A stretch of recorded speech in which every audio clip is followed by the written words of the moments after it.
మనకి సాధారణంగా కథలో చెప్తూ ఉంటారు. పరమేశ్వరుడు ఎలా అయితే బోళాశంకరుడు అయ్యాడో ఈయన కూడా చాలా అల్ప సంతోషిత. ఎలా అల్ప సంతోషి అంటే పిల్లలకి పిల్లల్లా ఉంటాడట, పెద్దవాళ్ళకి పెద్దవాళ్ళలా ఉంటాడట. ఉండ్రాళ్ళు లేదా కుడుములు ఇవన్నీ తీసుకొని ఆయన తింటూ ఉంటే చాలా కథలో చెప్పుకుంటూ ఉంటాం. పార్వతీ పరమేశ్వరుడు ఈ ముల్లోకాలు కూడా తిరిగినటువంటి పుణ్యం రావడంతో ఋషులందరూ కూడా కూర్చోబెట్టి పూజ చేయడంతో అన్ని విశేషంగా తిన్నారట కాస్త నోట్లో పెట్టుకున్నట్ట, కాస్త జోలో పెట్టుకున్నట్ట, కాస్త నీ చేతిలో పెట్టుకున్నట్ట, కాస్త నీ చేతిలో పెట్టుకున్నట్ట, ఈ విధంగా నడుస్తూ వస్తున్నట్ట. ఇది కథలో చెప్తారు. ఎందుకు చెప్తారు అంటే స్వామివారికి మనం ఏది చేసుకున్నవా వినాయక చవితి రోజున భక్తి శ్రద్ధలతో యథావిధిగా షోడశ ఉపచారాది పూజా కార్యక్రమాలతో ఆవాహన చేశాం. మిగిలిన ధ్యానావాహనాది ఉపచారాది పూజా కార్యక్రమం కూడా శక్తిని బట్టి భక్తిని బట్టి చేస్తూ వచ్చామయ్యా. మీ యొక్క ఆశీర్వచనాలు మాకు అందజేయండి. మనసేంద్రేర్వా బుద్ధ్యాత్మనా వా ప్రోదేశుభావాత్ కరోమేతత్ సకలం పరస్మై నారాయణాయేతి సమర్పయామి. శ్రీమన్ నారాయణాయేతి సమర్పయామి. నమస్కారం చేసుకోండి. అమ్మాయి గౌరవ మీరందరూ బాగా పాటలు పాడతారని చెప్పారు ఇందాక అనిల్ గారు. మీరు 2-3 పాటలు పాడితే అందరం కూడా చక్కగా విని ఆనందిస్తాం. సూర్యకోటి సమప్రభ నిర్విఘ్నం కురు మే దేవ సర్వకార్యేషు సర్వదా. ఈ శ్లోకం చెప్పుకొని మేము ఎప్పుడు కూడా పూజ ప్రారంభం చేస్తూ ఉంటాం.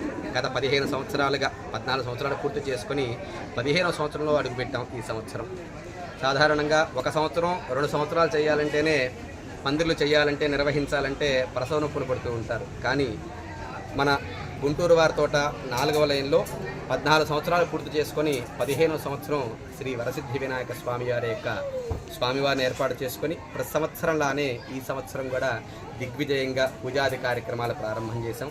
దీనికి కమిటీ వారందరూ కూడా చాలా నిష్టగా ఉంటూ పూజాది కార్యక్రమాలు ఏ విధంగా అయితే జరిపించాలో ఆ విధంగా జరిపిస్తూ ఎక్కడా లోటుపాట్లు చేయకుండా కొండంత దేవుడికి కొండంత పత్రి అన్నట్టుగా స్వామివారికి నిండుగా నైవేద్యాలతో సహా అన్నిటినీ ఏర్పాటు చేసి ఓ బజ్జ గణపయ్య నీబంటు నేనయ్య ఉండ్రాళ్ళ మీదకి దండు పంపు అంటూ స్వామివారిని స్వామివారికి నమస్కారం చేస్తూ ప్రార్థన చేస్తూ భక్తిపూర్వకంగా పూజాది కార్యక్రమాలతో పాటుగా భక్తి ముక్తి రెండూ ఉండాలి అనే సదుద్దేశంలో భాగంగా చిన్నపిల్లలందరికీ కూడా చక్కగా ఆనందంగా ఉండటం కోసం వాళ్ళకి పిల్లలతో నృత్య కార్యక్రమం ఏర్పాటు చేయడం జరుగుతోంది. గీతాల కార్యక్రమం అంటే ఈ కార్యక్రమాలతో పాటుగా విశేషంగా ఇంకా చెప్పాలి అంటే అన్ని దానాల్లోకి అన్నదానము చాలా గొప్పది అని చెప్తారు.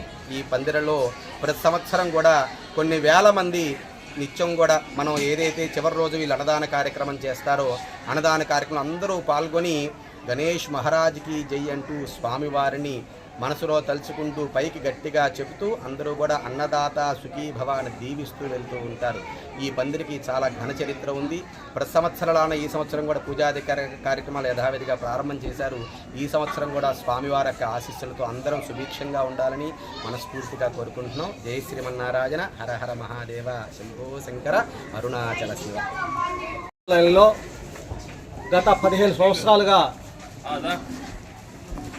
చాలా ఉత్సాహంగా భక్తులంతా కూడా ఈ వినాయక చవితి నవరాత్రుల్ని బ్రహ్మాండంగా అంగరంగ వైభవంగా జరుపుకోవడానికి అన్ని విధాల చేయూతలు అందించినటువంటి ప్రతి ఒక్కరికి కూడా మేము వారికి ధన్యవాదాలు తెలియజేస్తూ ఉన్నాము.